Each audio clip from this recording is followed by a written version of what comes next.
कृष्णा दोस्तों, राधे राधे। दोस्तों, जैसे कि अभी 16 दिनों का श्राद्ध पक्ष शुरू हो गया है। क्या आप जानते हैं कि 16 दिनों का ये जो श्राद्ध पक्ष है, इसे मनाने की परंपरा कब से शुरू हुई? जैसे कि अभी पितृपक्ष चल रहे हैं और 16 दिन श्राद्ध पक्ष में सनातन धर्मी अपने पितरों को याद करते हैं और उनकी आत्मा की शांति के लिए सभी वैदिक अनुष्ठान करते हैं। लेकिन बहुत कम ही लोग जानते हैं कि 16 दिन का पितृपक्ष दानवीर कर्ण की एक भूल के कारण मनाया जाता है और कर्ण के कारण ही पितृपक्ष मनाने की परंपरा शुरू हुई थी। आइए जानते हैं इसके पीछे क्या है धार्मिक मान्यता। पुराणों के मुताबिक पितृपक्ष में दान पुण्य का विशेष विधान होता है और इसका फल जीवात्मा को स्वर्गलोक में प्राप्त होता है। दानवीर कर्ण अपनी दानवीरता के लिए जाने जाते थे और जीवन भर उन्होंने गरीब और ज़रूरतमंद लोगों को धन और स्वर्ण का दान भी किया था। अपने दर पर आने वाले किसी भी व्यक्ति को उन्होंने बगैर धन के नहीं वापस जाने दिया। लेकिन कर्ण ने अपने जीवन काल में कभी भी अन्न का दान नहीं किया था।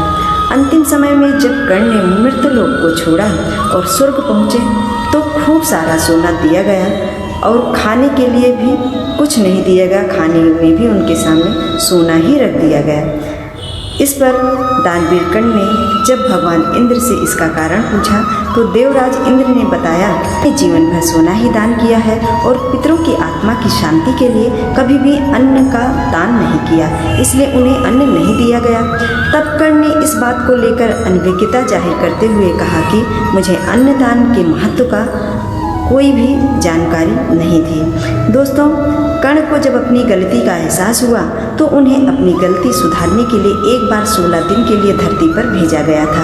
इन 16 दिनों में कर्ण ने अपने पूर्वजों को याद करते हुए तर्पण किया और भूखे और गरीबों को अन्न का दान भी किया और फिर स्वर्गलोक चले गए। ऐसी मान्यता है कि तभी से 16 दिन का पितृपक्ष मनाने की परंपरा चल रही है और इस दौरान लोग अपने पुरखों को याद करके भोज का आयोजन करते हैं। साथ ही इस बात का भी ध्यान रखना चाहिए कि पितृपक्ष के दौरान यदि कोई भिक्षा मांगने आए तो उन्हें कभी खाली हाथ नहीं जाने देना चाहिए।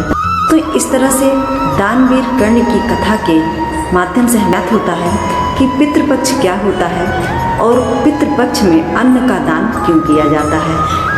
यदि हमारी जानकारी आपके लिए थोड़ी सी भी लाभदायक हो, वीडियो को लाइक कर दीजिएगा, चैनल को सब्सक्राइब कर लीजिएगा न्यू वीडियोज़ के लिए। जय श्री कृष्णा, राधे राधे।